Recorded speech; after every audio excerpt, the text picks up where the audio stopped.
मित्रों नमो नमः। परीक्षा को दृष्टि में रखते हुए अत्यंत संक्षिप्त और महत्वपूर्ण प्रश्नों के साथ हम लोग जो भाषा विज्ञान का अध्ययन कर रहे थे उसकी यह अगली वीडियो है।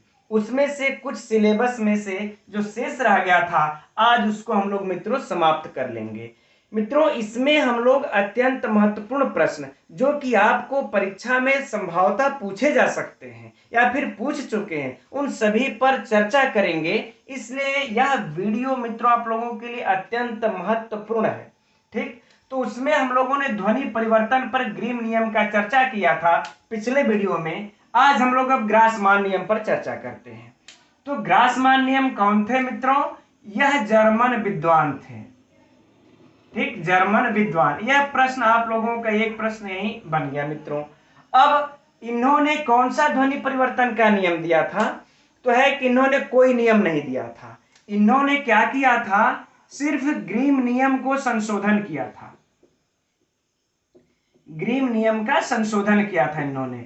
यह परीक्षा में मित्रों पूछ चुका है ऑप्शन देकर के। ऐसे ग्रीम नियम को संशोधित किसने किया था? ऑप्शन में दे दिया था 4 विकल्प। यह पीजीटी के परीक्षा में पूछा है। 4 विकल्प दिया था जिसमें से एक ग्रीम का भी नाम था, है ना। तो यह हम लोग ध्यान रखेंगे ग्रीम ने कि ग्रीम का कह रहे हैं एक ग्रासमान का भी नाम था, है ना। तो हम ग्रासमान को सही मानेंगे। ठीक, और अगला जो हम लोग पढ़ने वाले हैं जस्ट इसी नियम के बाद वह है वर्नर का नियम। हम लोग फिर इसको भी देखेंगे। तो इन्होंने भी मित्रों कोई अपना अलग से नियम नहीं दिया था। इसी ग्रीम नियम को ही इन्होंने भी संशोधन किया था और उसका जो है त्रुटि जो थी उसको दूर किया था। यानी वर्नर ने भी संशोधन किया, ठीक है ना, और यह ग्रासमान ने भी संशोधन किया था। तो हमको इन दोनों लोगों के नामों को याद रखना होगा कि ग्रासमान और वर्नर या जो दो नाम मिलते हैं हमको यह दोनों नाम ने ग्रीम नियम का संशोधन किया था। अब परीक्षा में जब भी विकल्प देगा तो या तो ग्रासमान का देगा ऑप्शन में या तो फिर वर्नर का देगा, दोनों लोगों का एक साथ नहीं देगा। अब हम लोग यह जानेंगे कि ग्रासमान और वर्नर ने ग्रीम के नियम में ऐसा क्या संशोधन किया था, ऐसी क्या त्रुटि थी जो इन्होंने इनको दूर किया। तो उस त्रुटि को मित्रों जानने के लिए थोड़ा सा हम लोग ग्रीम नियम पर एक नजर एक दृष्टि डाल लेते हैं। इसलिए दृष्टि डाल लेते हैं कि ताकि पढ़ने में समझने में आवश्यक रहेगी संक्षिप्त रूप में।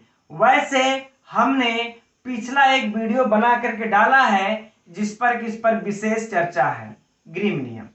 ग्रीम नियम क्या करते हैं? अब संक्षिप्त में बस इतना ही याद रखिए कि ग्रीम नियम ध्वनियों, यह इनका कहना है कि जो संस्कृत की जो ध्वनियां थी, जो संस्कृत और लैटिन इत्यादि की जो ध्वनियां थी यह अंग्रेजी में जा करके, है ना, अंग्रेजी में जा करके जो संस्कृत की पहली ध्वनि थी वह दूसरी हो गई और जो चौथी ध्वनि थी वह जो है कि तीसरी हो गई और जो तीसरी ध्वनि थी वह जो है पहली हो गई।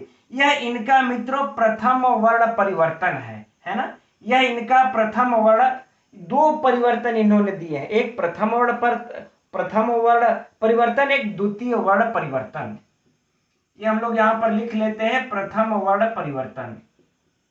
इनका यह पहला नियम है जिस पर कि कैसे होती हम लोगों ने पहला उदाहरण देकर के विस्तृत हम बता दी चुके हैं। अगर जो लोग मित्र लोग नहीं देखे होंगे हम डिस्क्रिप्शन में वीडियो उसका लिंक हम डाल देंगे, वो लोग देख सकते हैं वहां से।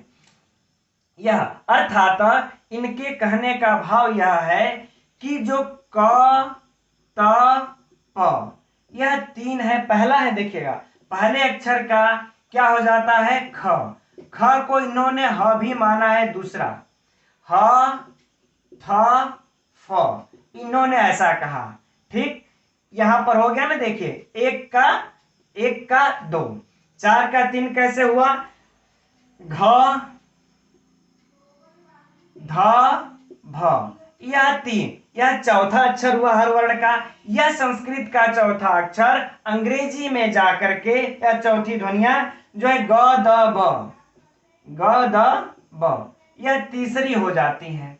अब बातें समझ में आ गई। और जो तीसरी थी ग द ब, यह जो है जा करके अंग्रेजी में क त प पहली हो जाती है। हो गया ना। देखिए, एक का दो, चार का तीन, तीन का एक। अब समझ में आ गया ऐसा। अब मित्रों परीक्षा में या आप लोगों के जो प्रश्न है, पिछली बार भी चर्चा की तो फिर से समझिए कि ग्रीम नियम का प्रथम वर्ण परिवर्तन किनके बीच में हुआ था? संस्कृत और अंग्रेजी इत्यादि के बीच में हुआ था। और यह भी पूछता है, इसलिए हम लोगों को यह भी याद रखना रहेगा। ठीक, अब देखते हैं ग्रासमान नियम को कि इन्होंने संशोधन क्या किया था। तो इनका कहना यह था इस ग्रासमान का कि ये कहते हैं कि बा को प हो जाता है, बा को प हो जाता है। ठीक, जो संस्कृत का है यहां पर हम लिख लेते हैं पहले संस्कृत का अंग्रेजी में जा करके, है ना,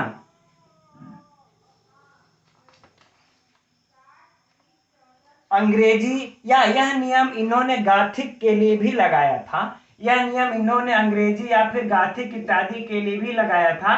ठीक है, तो यहां पर अब कहते हैं, लेकिन हमने जो कल उदाहरण बताया था वह संस्कृत से अंग्रेजी में का ही बताया था, जो कि कपिल देव में वही दिया है। अब हम लोग गाथिक का यहां पर यह बताते हैं। देखिएगा, गाथिक में कहते हैं संस्कृत का क। अब संस्कृत का क है, क नहीं सॉरी ब, संस्कृत का ब है ना, यह जो ब ध्वनि है यह कौन है? प फ ब, तीसरी ध्वनि है। तो इनको नियम से तीसरे का पहला हो जाना चाहिए था ना, ग्रीम नियम के अनुसार। लेकिन कहते हैं नहीं, यह ब का प नहीं होता, ब का ब ही रह जाता है। प होना चाहिए था लेकिन प नहीं होता। और यानी कि तीन का तीन ही रह जाता है, एक नहीं होता, जबकि तीन का एक होना चाहिए था। फिर आगे कहते हैं द का भी गाथिक में द ही रह जाता है, द का फिर त नहीं होता, द का त नहीं होता। ठीक, तो ये इनके कहने का मतलब था कि ब का प नहीं होता, ब का ब ही रहता है, द का त नहीं होता, द का द ही रहता है। अब बातें समझ में आ गई। संशोधन कर दिया इन्होंने, ग्रासमान ने संशोधन कर दिया। फिर से ध्यान दीजिए आप लोग कि तीन का ग्रीम नियम के अनुसार तीसरी ध्वनि जो थी, पहली ध्वनि हो जा रही थी अंग्रेजी गाथिक या फिर निम्न जर्मन इत्यादि में जा करके, है ना, वो मैंने पिछली वीडियो में बता दिया, उसको ध्यान से देख लीजिएगा आप लोग। ठीक, अब कह रहे हैं लेकिन ये ग्रासमान ने कहा कि नहीं भाई, ब का प नहीं होता है गाथिक में, ब का ब ही रह जाता है, ऐसा देखने को मिलता है। द का भी द ही रह जाता है, त नहीं होता है। अब इसका उदाहरण भी दे करके समझा देते हैं। आइए उदाहरण को देख लेते हैं हम लोग। ठीक है, जैसे बोधति, अब यहां पर देखिए ब है संस्कृत का। अब यह गाथिक में जब जाता है तो विदाउन, है ना, यह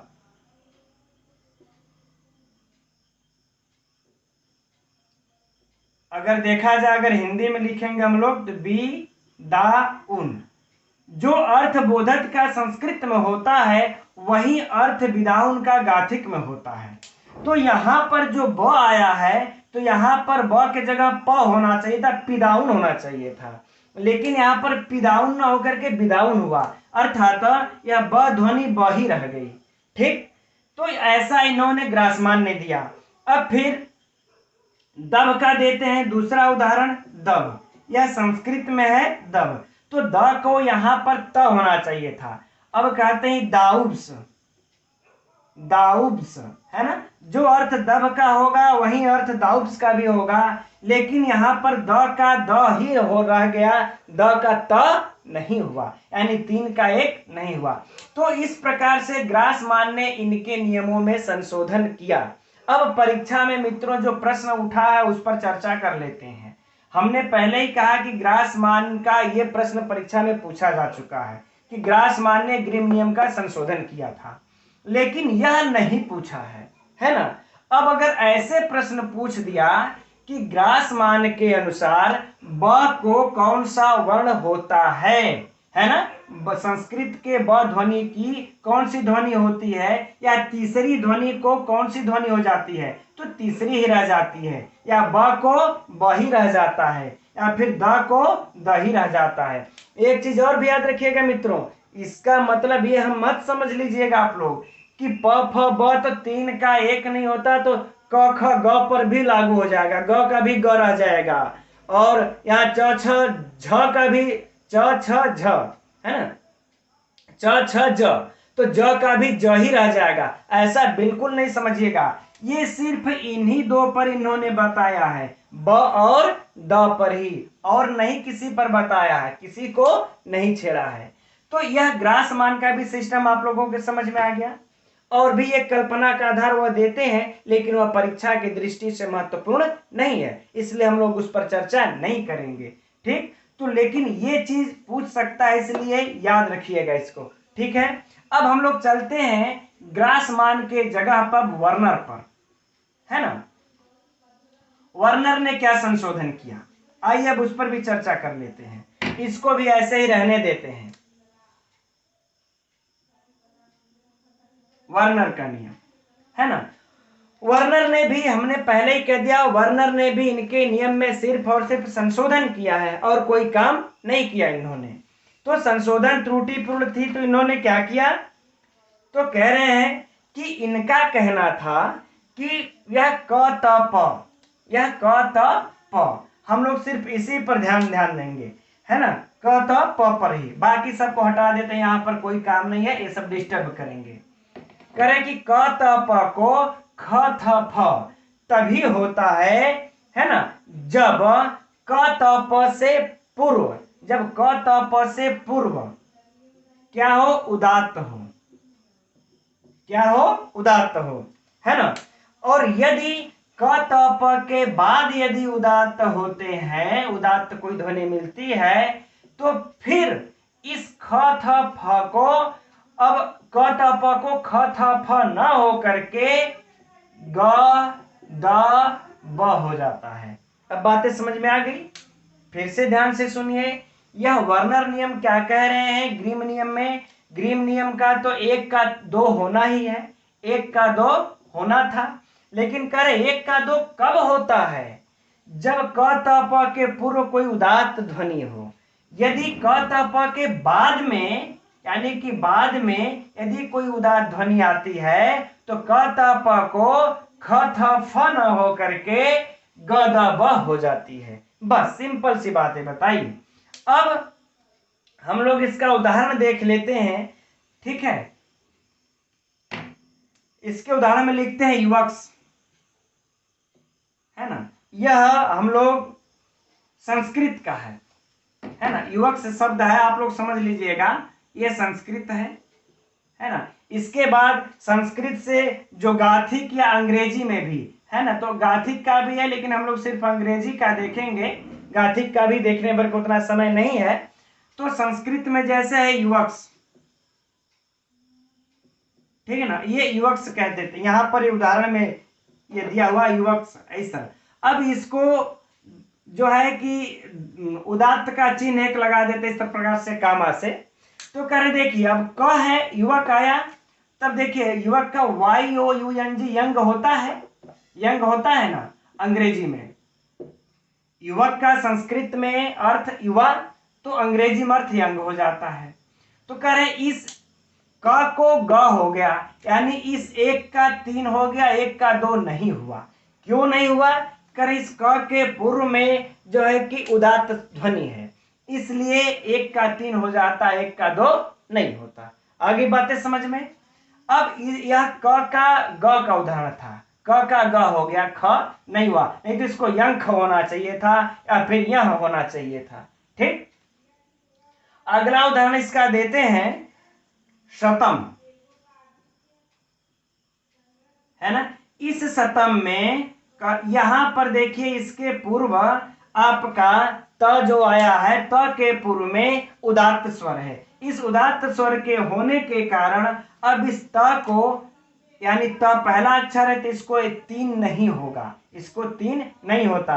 जब हम कहते हैं तो इसका हम पढ़ते हैं 100, HUNDRED है ना, RED 100, तो उसको हम लोग 100 बोलते हैं, लेकिन उसको क्या होता है 100।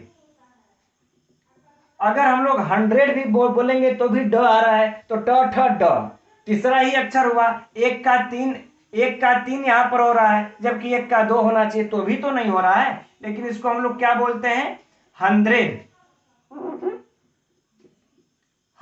है ना, या 100 भी कह लेंगे तो भी त का 1 का 3 ही हुआ, त का द हुआ है ना, त का जो है कि थ नहीं हुआ, त का थ नहीं हुआ। इसी प्रकार से सप्तन भी लिख करके उसका भी उदाहरण देते हैं, ठीक। और फिर अब एक उदाहरण और देते हैं। अगर देखिए, जैसे कहते हैं कि भ्रातर, यह भ्रातर संस्कृत का शब्द, कहते ये जो त है, इस त के बाद में उदात्त आया है, इस त के बाद में जब उदात्त आया है तो ब्राथर, यानी कि BROTHER ब्राथर बनता है। जिसको हम लोग ब्रदर बोलते हैं, जिसको हम लोग ब्रदर बोलते हैं, वाकई में ब्राथर है। तो देखिए यह त का थ हो गया, यानी एक का त थ दूसरा अक्षर हो गया है ना, दूसरी ध्वनि हो गई। कब? जब इस त के बाद में उदात्त आया, ये त के बाद में उदात्त आया है, और यहां पर त के पूर्व में उदात्त आया है। जब त के पूर्व में उदात्त आएगा तो त को द, और जब बाद में आएगा तब त को थ, यानी कि 1 का 2। तो यह इन्होंने, वर्नर ने, नियम ने संशोधन किया। अब आ गई बात समझ में आप लोगों को। तो मित्रों ये रहा ध्वनि परिवर्तन, ठीक। अब हम लोग पढ़ेंगे आगे अर्थ परिवर्तन, चूंकि अभी सिलेबस में है, बस उसको पढ़ करके आज समाप्त कर देंगे, ठीक। तो इसमें से मित्रों अब कुछ भी आप लोगों को परीक्षा में प्रश्न कैसे भी घुमा फिरा करके पूछ सकता है। यदि आप लोगों को ऐसे कॉन्सेप्ट क्लियर है तो फिर परीक्षा में गलत होने का चांसेस नहीं है। अब आइए हम लोग अर्थ परिवर्तन की दिशाएं देखते हैं। अब मित्रों हम लोग अर्थ परिवर्तन पर चलते हैं, अर्थ परिवर्तन की दिशाएं। अब इसमें देखिए कि है कि शब्दों का अर्थ परिवर्तन कैसे होता है ना, क्यों, और वह जब अर्थ परिवर्तन होता है तो कुछ के अर्थ जो है विस्तार हो जाते हैं, कुछ शब्दों के अर्थ संकोच हो जाते हैं, कुछ के अर्थों पर दूसरा अर्थ आदेश हो जाता है, कुछ अर्थों का उत्कर्ष हो जाता है शब्दों के अर्थ का, और कुछ शब्दों के अर्थ का अपकर्ष हो जाता है, ठीक है। तो इसमें मित्रों यह परीक्षा में पूछता है, कोई भी शब्द दे देगा, पूछेगा इस शब्द का अर्थोत्कर्ष हुआ है या अपकर्ष हुआ है या अर्थ विस्तार हुआ, इस प्रकार से पूछता है। तो यह हम लोगों को मित्रों यह याद होना चाहिए। खैर आइए एक बार इस पर हम लोग चर्चा कर लेते हैं। अर्थ विस्तार पहला है, अर्थ परिवर्तन की दिशाएं में पहला अर्थ विस्तार। किसी शब्दों के अर्थ का मित्रों विस्तार हो जाता है। जैसे कुशल, पहले कुशल शब्द क्या था कि जो कुश लाने में प्रवीण हो, कुश लाने में जो दक्ष होता था उसी को हम बोलते थे। लेकिन आज तो पढ़ने में कुशल है, दौड़ने में कुशल है ना, किसी भी कार्य को करने में कुशल है, इसके अर्थ का विस्तार हो गया। उसी तरह से प्रवीण है, यह कुशल तो कई बार पूछ चुका है कि कुशल का अर्थ विस्तार है या अर्थ संकोच। प्रवीण है, और यह जो प्रवीण है पहले जो बीड़ा बजाने में दक्ष होता था उसके लिए प्रयोग होता था, आज तो सभी चीजों के लिए प्रयोग होने लगा, अर्थात इसके अर्थ का विस्तार हो गया।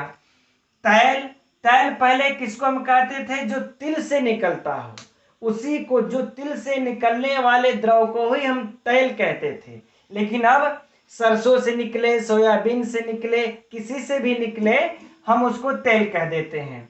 गोश्त, गोश्त पहले किसको कहते थे, जो जहां पे गाय बांधी जाती थी। अब क्या हुआ कि जो गाय बांधी जाती है उसको भी गौशाला बोलते हैं, गोश्त है गौशाला, गोश्त कह लें चाहे हम गौशाला कह लें, बात वही है ना। आज हम गौशाला जिसमें हम भैंस बांधते हैं उसको भी कहते हैं, बकरी बांधते हैं उसको भी कहते हैं, घोड़ा बांधते हैं कहते हैं गौशाला, सबको हम कह देते हैं गौशाला। तो इसके अर्थ का विस्तार हो गया।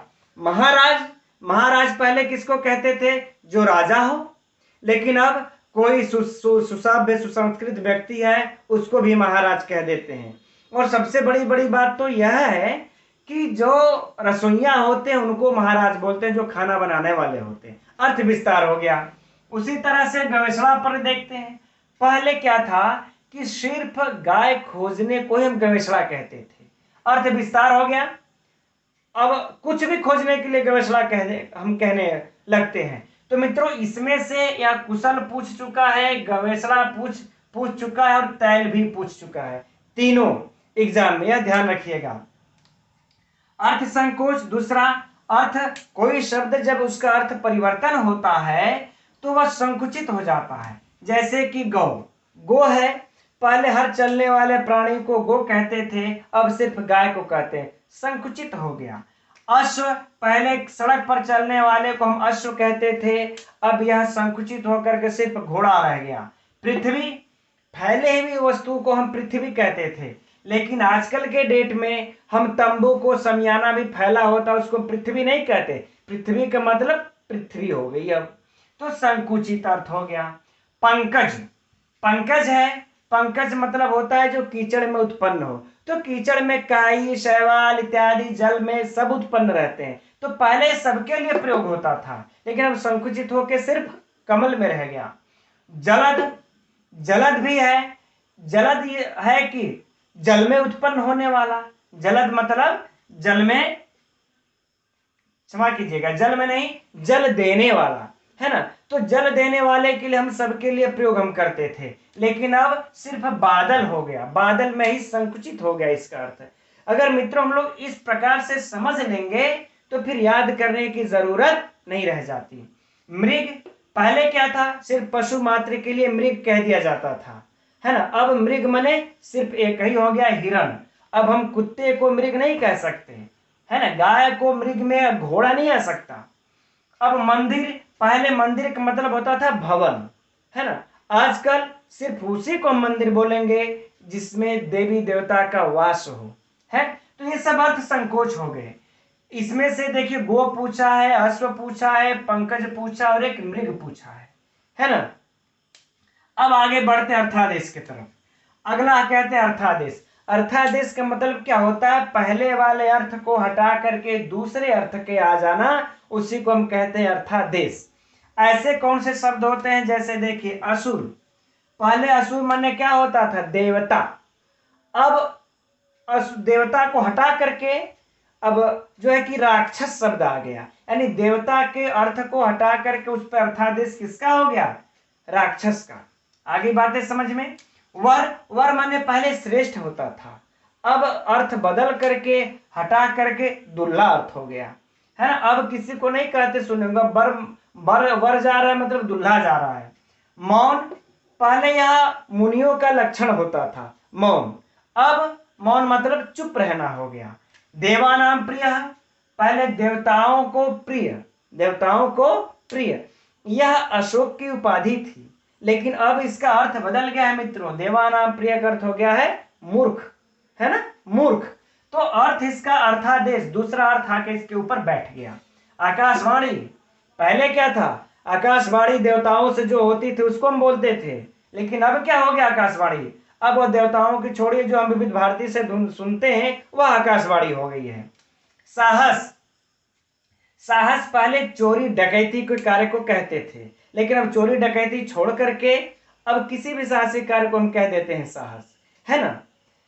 तो यह अर्थादेश हुआ मित्रों। अब इसमें से असुर पूछ चुका है, मौन भी पूछ चुका है, देवानाम प्रिय भी, ठीक। और इसी में एक और भी आता है,